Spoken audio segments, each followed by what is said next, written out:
नमस्कार, कैसे हैं आप सब। मैं आपका दोस्त सागर दुबे स्वागत करता हूं आपके अपने प्लेटफॉर्म माधवी क्लासेस पर।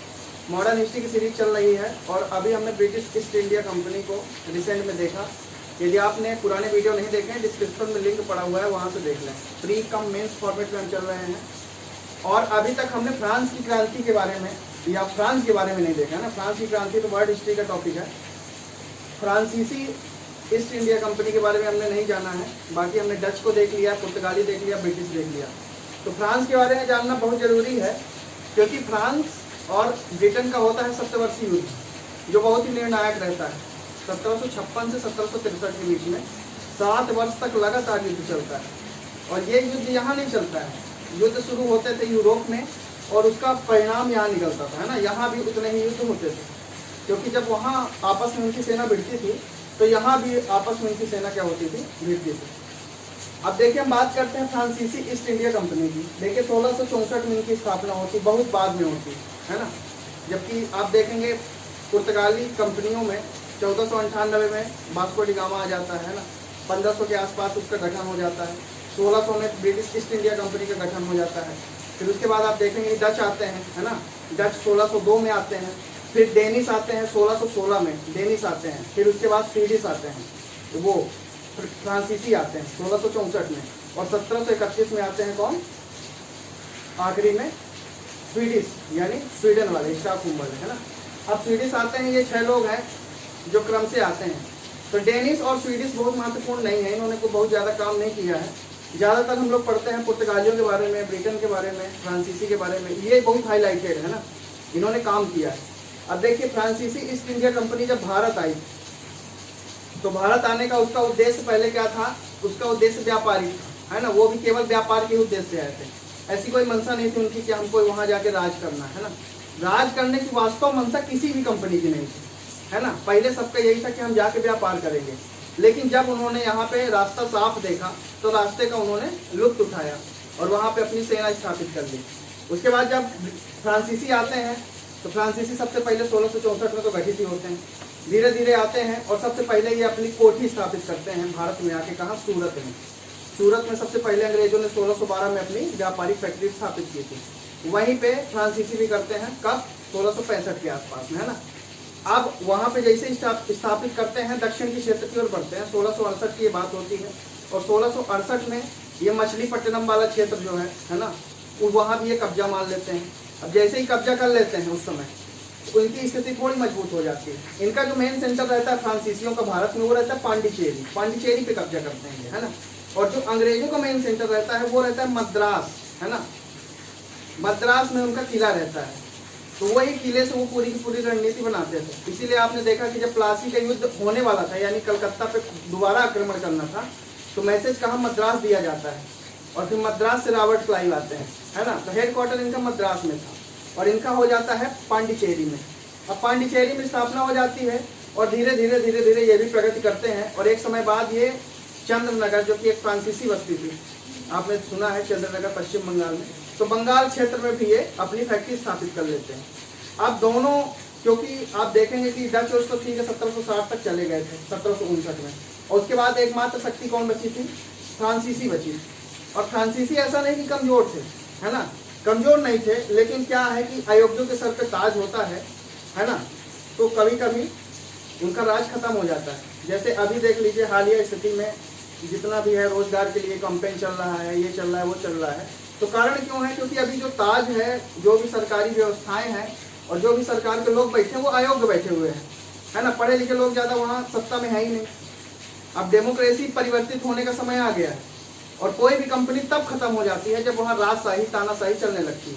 फ्रांसीसी ईस्ट इंडिया कंपनी एक गवर्नमेंट कंपनी थी, है ना। उस पर जितने भी शेयर थे गवर्नमेंट के कंट्रोल में थे। जितने भी लोग आएंगे गवर्नमेंट के कंट्रोल में रहेंगे। जबकि ब्रिटिश ईस्ट इंडिया कंपनी क्यों मजबूत रहती है, क्योंकि उसके जितने भी लोग रहेंगे प्राइवेट लोग रहेंगे और प्राइवेट लोग गवर्नमेंट के प्रति उत्तरदायी नहीं होते हैं। अब फ्रांसीसी ईस्ट इंडिया कंपनी की स्थिति यहाँ मजबूत होने लगती है और उधर यूरोप में क्या होता है, गृह युद्ध छिड़ जाता है। एक क्षेत्र है ऑस्ट्रिया, जिसकी कैपिटल है वियना, आप सभी ने सुना है।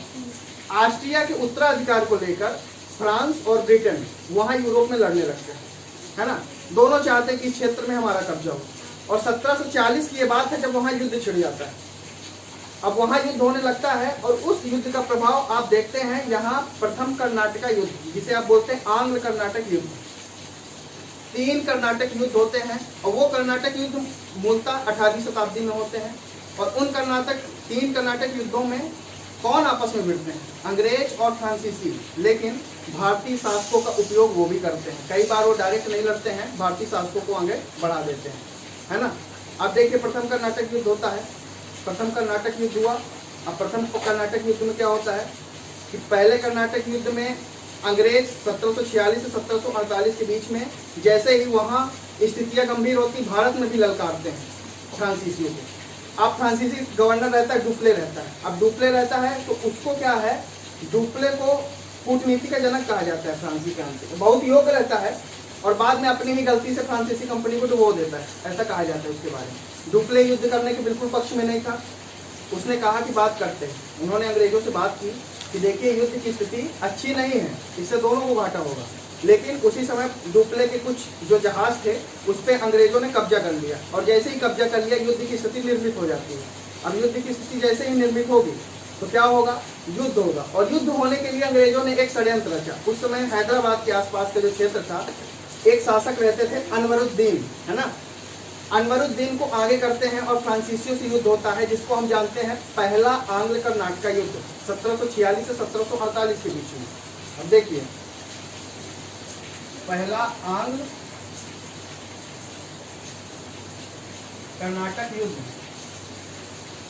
ये होता 1746 से 1748 के बीच में, है ना। फ्रांसीसी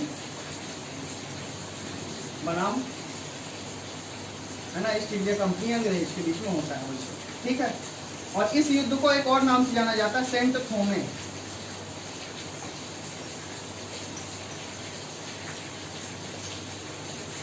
हालांकि डुप्ले रहता है, फ्रांसीसी गवर्नर बहुत प्रयास करता है कि युद्ध ना हो, लेकिन जब युद्ध हो ही जाता है तो फिर ये मॉरिशस से, है ना, मॉरिशस से अपने सहयोगी को बुलाता है और कहता है चलिए अब युद्ध करते हैं। युद्ध करते हैं, जबरदस्त विजय हासिल करते हैं और मद्रास में कब्जा कर लेते हैं अंग्रेजों के सेंटर में, लेकिन उनके किले तक फिर भी नहीं पहुंच पाते हैं। तो अब मद्रास फ्रांसीसियों के कब्जे में आ जाता है और जैसे ही मद्रास फ्रांसीसियों के कब्जे में आता है अंग्रेजों को पीछे हटना पड़ता है। तो पहले युद्ध में फ्रांसीसियों की स्थिति मजबूत होती है और उसके बाद क्या होता है कि वहां से आधिकारिक दबाव बनाया जाता है यूरोप में, क्योंकि यूरोप में फ्रांसीसियों की स्थिति थोड़ी कमजोर थी। तो वहां से दबाव बनाया जाएगा कि मद्रास जो आपने छीना है वो वापस कर दीजिए, ये नहीं तो अच्छा नहीं होगा। तो उसके लिए फिर बाद में होती है एक संधि होती है, उसको बोलते हैं एक्स ला सैपेल की संधि। इसके तहत मद्रास को अंग्रेजों को वापस दे दिया जाता है फ्रांसीसियों द्वारा, है ना। बहुत महत्वपूर्ण सेगमेंट है ये जो पढ़ रहे हैं आप, हर एग्जाम में क्वेश्चन बनते हैं। संधि होगी कौन सी, एक्स ला सैपेल, संधि का नाम है एक्स ला सैपेल की संधि। ये संधि यहाँ नहीं हुई थी, ये संधि वहां हुई थी और इसी संधि के तहत मद्रास जो फ्रांसीसियों ने जीत लिया था वो मद्रास अब अंग्रेजों को वापस मिल जाता है, ठीक है। ये पहले आंग्ल कर्नाटक युद्ध की बात, ठीक है, समझ में आ रहा है। मैं लिखवाऊंगा चीजें, अभी आप ज्यादा ना लिखे, मैं चीजें लिखवाऊंगा, पॉइंट आउट करूंगा। अभी सिर्फ सुने, कॉन्सेप्ट पहले सुन लीजिए, फिर मैं लिखवा दूंगा एक चीजें। इसके बाद 1 साल तक स्थिति ठीक रहती है, लेकिन 1 साल में बहुत ज्यादा स्थितियां गंभीर फिर भी हो जाती। क्यों, यहाँ राजनीति में बहुत इंटरेस्ट लेते हैं दोनों, चाहे अंग्रेज हो चाहे फ्रांसीसी, इन्हें पॉलिटिक्स करना बहुत अच्छा लगता है। हैदराबाद और कर्नाटका 2 क्षेत्र थे और दोनों ही क्षेत्र में अलग अलग शासक थे, है ना। तो उस समय 2 शासक चल रहे थे, मुगलों में 2 शासक चल रहे थे। कौन, एक तो चल रहे थे अनवरुद्दीन और एक चल रहे थे उनके बहनोई चंदा साहब, है ना, चंदा साहब का। अब चंदा साहब अगेंस्ट में खड़े हो जाते हैं अनवरुद्दीन के और चंदा साहब को सपोर्ट करते फ्रांसीसी, क्योंकि अनवरुद्दीन अंग्रेज के आदमी थे, ऐसा कहा जाता है। तो अब चंदा साहब और अनवरुद्दीन इधर भिड़ेंगे और जैसे इधर भिड़ेंगे तो दूसरे कर्नाटक युद्ध की बारी आ जाती है। अब दूसरे कर्नाटक युद्ध की बारी होती है। देखिए युद्ध भले इन अंग्रेजों ने शासकों को लड़वाया, लेकिन नाम हमेशा अंग्रेजों का ही फ्रंट में रहता है, क्योंकि आर्मी इनकी थी, वेपन्स इनके थे, सब कुछ इनका था, प्लानिंग इनकी थी, है ना। अब दूसरा युद्ध होता है और दूसरा युद्ध जबरदस्त तरीके से होता है, इसमें फ्रांसीसी हार जाते हैं, ठीक है। फ्रांसीसी लेकिन कब हारते हैं, एकदम आखिरी में हारते हैं। पहले एक बार डुप्ले जो रहता है डुप्ले परास्त कर देता है, लेकिन उसके बाद जब सर आयरकूट आते हैं और आयरकूट क्या करते हैं 1755 के आसपास इन्हें हरा देते हैं, और जैसे ही हरा देते हैं तो डुप्ले के ऊपर सरकार नाराज हो जाती है कि आपने युद्ध हरवा दिया है, अब आप वापस आ जाएं। तो डुप्ले को वापस बुला लिया जाता है और उसकी जगह दूसरे को भेजा जाता है। तो अब दूसरा व्यक्ति आता है, वो क्या करता है, वो समझ जाता है युद्ध की स्थिति अच्छी नहीं है, तो संधि हो जाती है। और दूसरे क्षेत्र में जब संधि होती है उसको बोलते हैं पांडिचेरी की संधि। ठीक है, पांडिचेरी की संधि होती है यहाँ पे।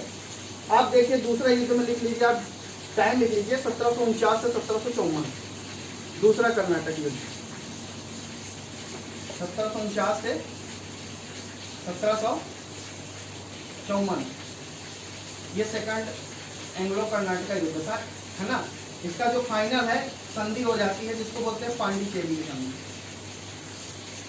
चंदा साहब और मैं लिखवाऊंगा इनके बारे में अभी, ठीक है, अभी लिखवा दूंगा, ऐसा तो क्लियर हो जाएगा। अभी तो सिर्फ सुन लो। अब इतने में बात खत्म नहीं होती 54 में, ठीक है, 2 साल तक ठीक है, कुछ हद तक स्थितियां कायम रहती हैं।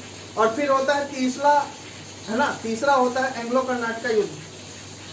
अब इसमें और खतरनाक युद्ध होता है, क्योंकि यूरोप में क्या होता है, सप्तवर्षीय युद्ध का आरंभ हो जाता है, वहाँ घोषणा हो जाती है कि अब जो युद्ध चलेगा वो 7 वर्ष तक चलेगा। 1756 से 1763 तक लगातार 7 वर्ष तक युद्ध चलेगा। और इस युद्ध में फ्रांसीसी पूरी तरीके से तब परास्त हो जाएंगे जब 1760 में आप देखते हैं वांडीवास का युद्ध होता है बंगाल के क्षेत्र में। अब इस युद्ध में क्या खास बात है, अभी तक जो क्षेत्र दक्षिण में युद्ध चल रहे थे तो उसने अपनी सीमा को लांघ दी। अब बंगाल में भी विरोध हो गया फ्रांसीसियों का, है ना। तो अब बंगाल से सफाया करना एक महत्वपूर्ण चुनौती बन गई अंग्रेजों के लिए। और अब बंगाल में भी युद्ध होंगे, साउथ में भी युद्ध होंगे और यूरोप में भी युद्ध होंगे। बहुत खतरनाक युद्ध रहता है। 1760 में जैसे ही वांडीवास का युद्ध होता है, फ्रांसीसियों का टोटल सफाया अंग्रेज कर देते हैं। और इसके बाद एक संधि होती है, कौन सी, पेरिस की संधि। थर्ड होती है पेरिस की संधि। अब पेरिस की संधि के साथ ही तीनों आंग्ल कर्नाटक युद्ध समाप्त हो जाते हैं और फ्रांसीसी भी समाप्त हो जाते हैं। तो ये 3 क्वेश्चन बनते हैं, प्रथम आंग्ल कर्नाटक युद्ध, द्वितीय आंग्ल कर्नाटक युद्ध और तृतीय कर्नाटक, है ना, आंग्ल कर्नाटक युद्ध। आंग्ल क्यों, अंग्रेज। कर्नाटक से मतलब ये क्षेत्र कर्नाटक में थे, है ना, हैदराबाद वगैरह सब कर्नाटक में रहता है, तो कर्नाटक में ये लड़ा जाता है। तो 3 युद्ध लड़े गए, तीनों की डेट पूछी जाती है पीटी में कि पहला आंग्ल कर्नाटक युद्ध कब लड़ा गया, दूसरा कब लड़ा गया, तीसरा कब लड़ा गया, है ना। तीसरे में आप देखेंगे वहां से काउंटर करने के लिए काउंट डी लाली एक व्यक्ति रहते हैं, है ना, वहां से भेजे जाते हैं काउंट डी लाली। हालांकि ये भी अयोग्य रहते हैं, ज्यादा कुछ कर नहीं पाएंगे, है ना, समझौता करने की कोशिश करते हैं। इसी के बाद संधि हो जाती है। सबसे अच्छा यदि आप गवर्नर जनरल मानेंगे तो किसको मानेंगे, डुप्ले को मानेंगे। डुप्ले के अलावा जितने भी उत्तराधिकारी आएंगे अयोग्य आएंगे, है ना। जबकि अंग्रेजों में लगातार आप देखेंगे बेहतरीन नेतृत्व रहेगा, चाहे सर आयरकूट हो, चाहे रॉबर्ट क्लाइव हो, चाहे वॉटसन हो, जितने भी लोग आएंगे एक से बढ़ के एक उम्दा लोग आते हैं। और इसमें केवल डुप्ले के अलावा जितने लोग रहेंगे सब के सब अयोग्य हो जाते हैं, और यही अयोग्यता इनको ले डूबती है। इतनी बेहतरीन कंपनी थी फ्रांसीसी कंपनी, और उनका पतन हो जाता है। अब एक क्वेश्चन ये बनेगा फ्रांसीसी कंपनियों के पतन के कारण, जो मेंस का क्वेश्चन बनेगा। तो पहला कारण क्या लिखेंगे आप कि फ्रांसीसी की जो नेवी थी, फ्रांसीसियों की जो नेवी थी वो थी स्ट्रांग नहीं थी। दूसरी बात यह है कि फ्रांसीसियों ने भारत पर उतना ध्यान नहीं दिया जितना जर्मनी, जापान, है ना, इन क्षेत्रों में दिया। उन्होंने यूरोप में ज़्यादा ध्यान दिया, लेकिन भारत में उन्होंने बिल्कुल ध्यान नहीं दिया। इंडोनेशिया वगैरह में उन्हें पर्याप्त मसाला मिल जाता था, ट्रेड हो जाता था, तो भारत में इनकी स्थिति कमजोर, अयोग्य उत्तराधिकारी हो जाएंगे, है ना।